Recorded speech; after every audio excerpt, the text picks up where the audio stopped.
There is one thing which I said on this platform at the beginning of the year, that in 2020, key political players in this country were going to make very tough and difficult political choices.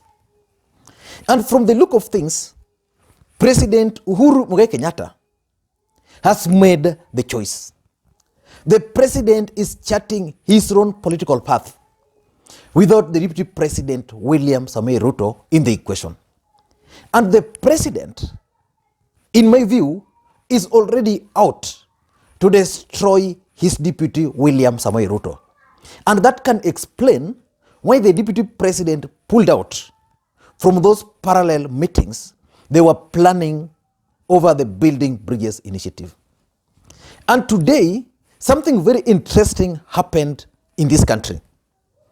Raila Odinga held two separate meetings.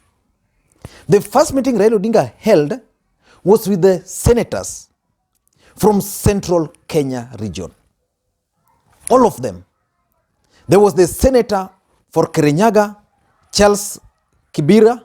There was a senator for Laikipia, John Kinyua. There was the senator for Nyandarua, Mwangi Githiomi. There was the senator for Nyeri, Senator Ephraim Maina. And then there was senator for Muranga, Haruka Kanata. And the nominated senator, Isaac Mwaura. One senator was missing, but with apology. Senator Wamatangi. But that meeting, I don't want to go into details about that particular meeting. I want to focus on the second meeting, which Raila Odinga held. Raila Odinga held another meeting with the two governors. With the two governors. The governors for Meru, Governor Kiraitu Murungi, and the Nyandarua governor, Francis Kimemia. And these two governors were accompanied by two individuals. These two individuals are key players in Central Kenya politics.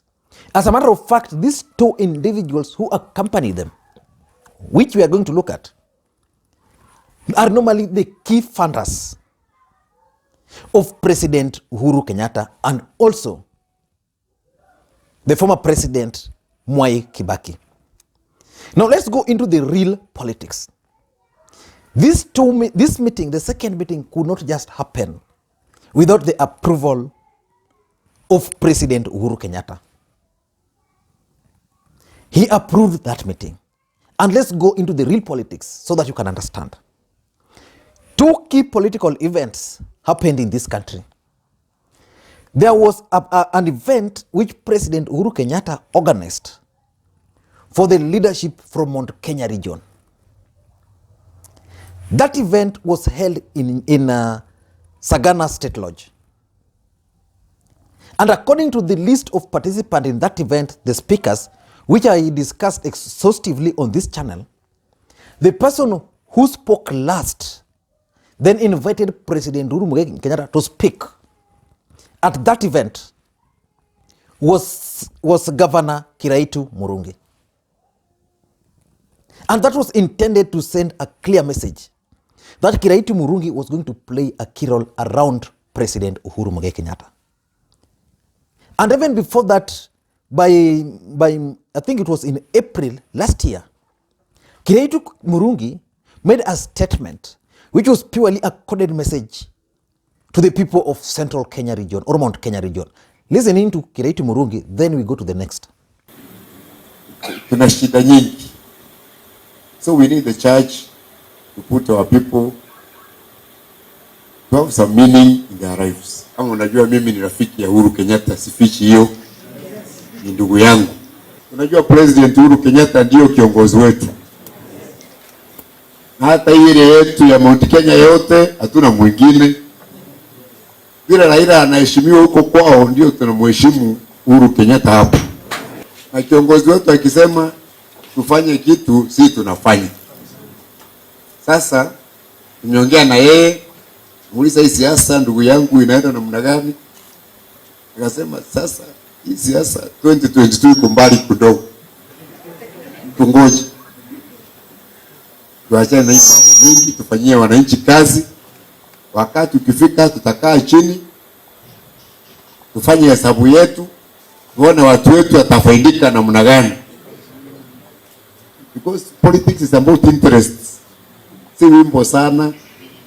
Ni ile hesabu tutafanya, tuone watu wetu vile watafaidika, si ndio? No, that's Senator Kiraitu Murungi. Sorry, Governor.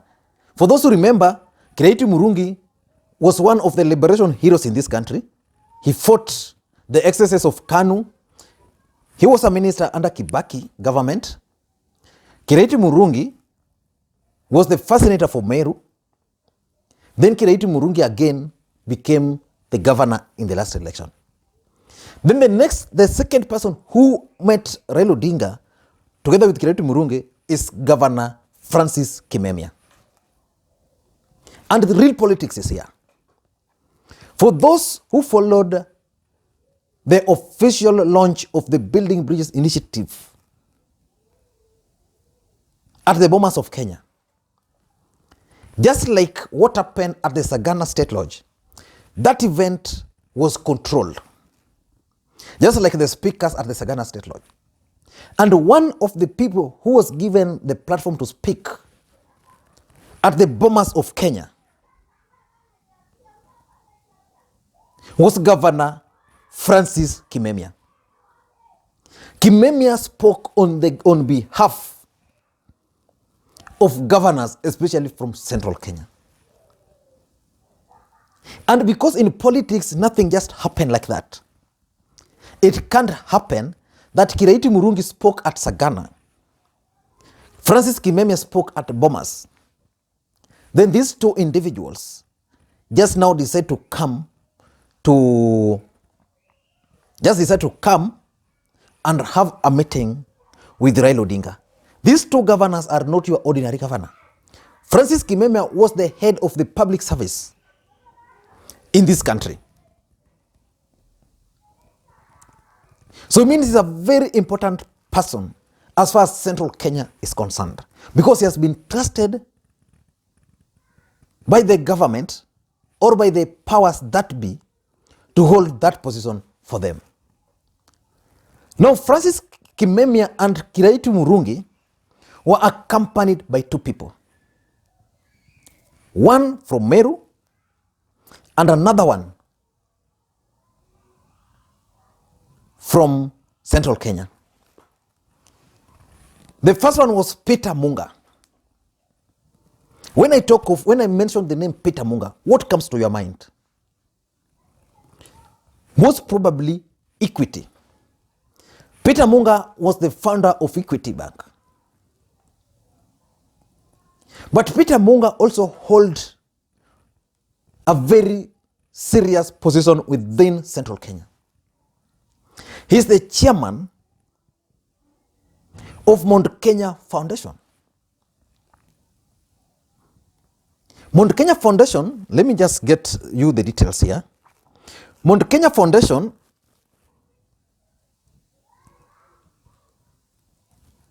was formed at the height of 2007 post-election violence.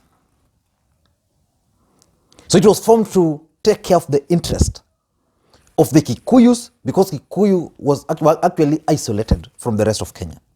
So they raised funds which help in resettlement, and this same group also was responsible in 2017, January on 19th, they met with Uhuru Kenyatta at the Thika Greens Golf Resort in Muranga country, where they held a closed-door meeting. So this foundation which he leads, the Mount Kenya Foundation, is a group of wealthy Mount Kenya leaders, tycoons, people who can meet and agree, okay, now we want each one of you to give 50 million or 100 million, and they'll give without feeling a pinch.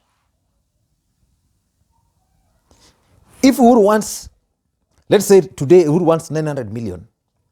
He can just place a call to 9 members of the Mount Kenya Foundation.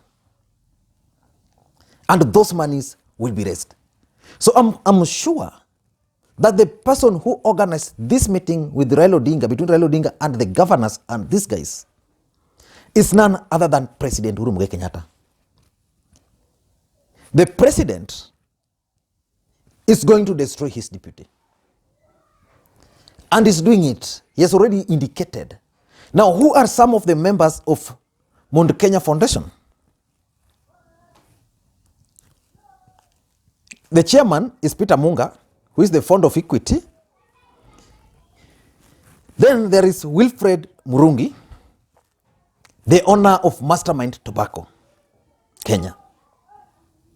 So he's a millionaire. It is said that in 2016, he sold an 5.88 acres piece of land in Maringo for 1 billion. That's a property, a single property.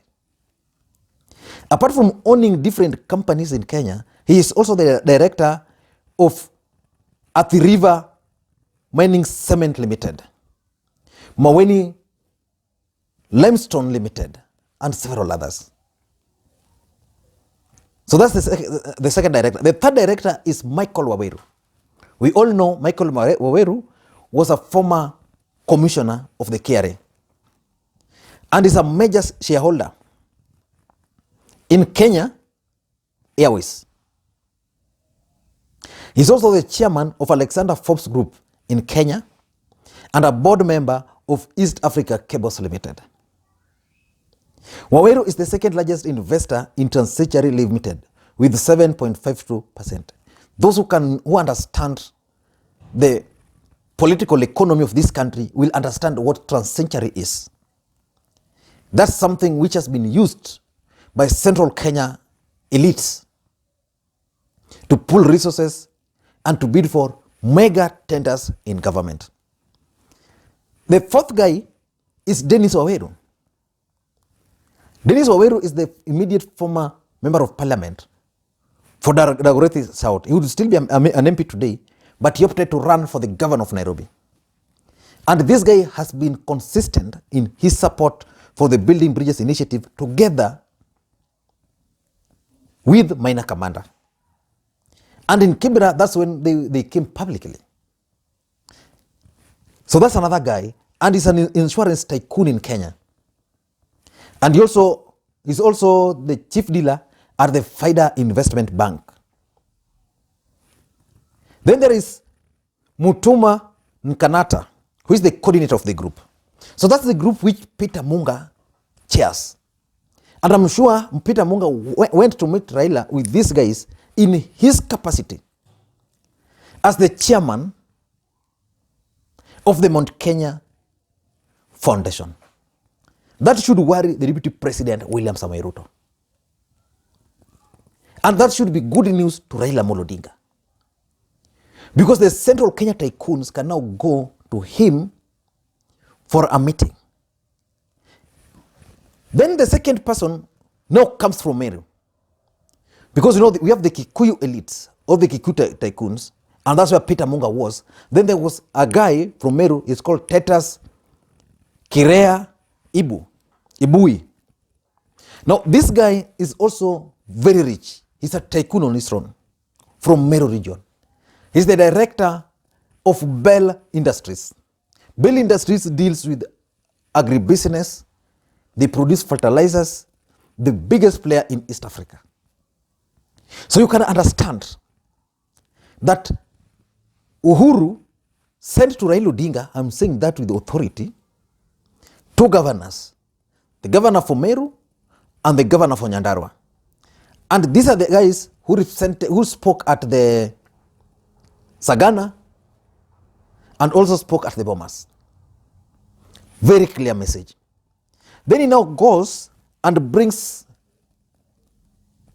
two individuals, two key business players from Central Kenya, Peter Munga, and then he picks Titus Kiroa from Meru. And then they meet with Raila Odinga. What were they discussing? What were they discussing? Let me read for you what Raila Odinga posted on his Facebook page. I'm sorry, sometimes I need to just to make these references. Let me just read for you what Raila Odinga posted on his Facebook page after meeting with these guys, Raila Odinga, on his Facebook page. Raila Odinga indicating, no, he has not updated that meeting, but he has posted the meeting with the senators, which is saying, held a meeting with political and community leaders from Mount Kenya region. We reviewed the BBI and its implication for matters critical to them, including agriculture representation, youth empowerment, sharing of revenue, national unity, and economic well-being. But why was that meeting necessary? Or what are the political objectives of the meeting between Raila Odinga, the senators, and the governors from central Kenya? And why is the timing now? Because already the governor for Kirinyaga is game already. Why is that meeting? Number one, I think the politics of BBI is the center stage. Uhuru Kenyatta is supposed to, Uhuru Kenyatta is the principal of the Building Bridges Initiative. The BBI is actually the baby of President Uhuru Kenyatta. And the BBI is supposed to hold its meeting in Mount Kenya region in a week's time in Embu. What that means is that these guys don't want to embarrass the president. So they must play ball. And yesterday, I don't know whether it was Malala or it was Junet or it was Sakaja said something. That if you want to join BBI through either, I think it was Senator Malala, through the joint secretaries, Paul Mwangi and Engineer and Ambassador Kimani, then these guys will take you to Raila Odinga, or you join through that way. But not the way Tanga were trying to do. So basically what these leaders are telling the rest of the central Kenya leaders, that if you want to join BBI, either go through Uhuru Kenyatta or go through Raila Odinga. So I think the Building Bridges Initiative politics took a center stage at that stage. Number two, I think, is central Kenya politics. How will the interests of central Kenya be taken care of in the BBI? How will their interests be taken post-President Uhuru Kenyatta? Probably they questioned Raila Odinga whether he is able or he has the capacity to serve the interest of central Kenya people. And this is politics. And probably Raila assured them that for me, I'll do A, B, C, D, I'll make it possible. And remember, today the deputy president is going to explain himself on NTV tonight. So don't fail to watch that also. I'll also try and squeeze time to watch it so that I can dissect for you that particular Nini tomorrow. And again, on central Kenya politics, remember, Uhuru is the president of Kenya. He's not controlling his flock. I'm sure these leaders are not happy with that. So they want to fix that. They want central Kenya to be fully under President Uhuru Kenyatta. Number three, I think these guys want to secure Uhuru's legacy. And that's why the director for Bell, the guy from Meru, came on board. If it's fertilizer, how are they going to reach the people of central Kenya? How can, this guy understands agriculture, agribusiness. The problem in central Kenya has been our agriculture, our coffee, our whatever. So this guy came on board to listen so that he could give his input. So that when Raila will meet with the president, he will tell him, okay, this is what your people are saying. Let's do this, let's do this, let's do this. And number four, in my view, I think there's also a coded message that Uhuru and Raila have changed their approach and they'll bypass the members of parliament. If you follow the politics of BBI, they used governors, but now they are trying to involve the senators. In Kisii, they used the governors and the senators. In Kakamega, they used the governor and the senators, by the way. In Mombasa, it's going to be the governors and the senators. So Uhuru and Raila are sending a coded message to the members of parliament that, of course, William Ruto is controlling you, which we don't have problems with, but we have a strategy. We are going to use the governors and we are going to use the senators instead. And just like I said yesterday, that's probably the reason why Kipchumba Murkomen indicated that from their side, they are going to use the members of parliament. And lastly, I think it's about 2022 politics. You know, there's one thing which I give to the Kikuyus and their leaders. They look ahead. Because they've tested the power at the independence, then they missed the power and suffered in the hands of Moi. Then they acquired the power again through Kibaki. They acquired it again through Uhuru. So they understand something about power, which most community are yet to understand. And because Kenyans will not be ready for another Kikuyu presidency after Uhuru Kenyatta, I'm sure they're working on a strategy which will ensure that even if Uhuru is not in power, then the interest of the Kikuyu community will be well taken care of. And that's probably what they went to discuss with the Raila Amolo Odinga. I don't know what you think, but in my view, that meeting by between Raila Odinga, the governors and the funders of President Uhuru Kenyatta was all about BBI 2022 politics and the coded message that Uhuru and Raila have changed strategy. I don't know what you think. Maybe if you have a different idea, you let me know. And if you are bumping on this video for the first time, I want you to just do one thing. Just hit subscribe button now. Just hit it now. I'm waiting for you. It takes just a minute. A minute is too long. It just takes 2 seconds. I'm waiting for you. Have you done it? Just click that subscribe button.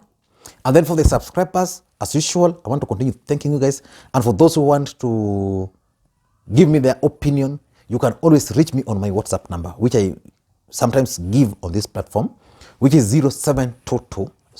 Sorry, that's not WhatsApp number, which is 0777 741323. WhatsApp number 0777 741323. Just reach me on that number. Is purely WhatsApp, so just drop me a WhatsApp on that number. I'll be able to respond to the messages. Thank you guys, and please, as usual, the only request I make, always remember to give the video thumbs up if you like it, or if you don't like it, just give it a thumbs down, because it will help me understand the type of content. But the best, just drop your comment on this video, what you think about it. Thank you guys, and may you have a good day. Bye bye. I think that's good for today, right?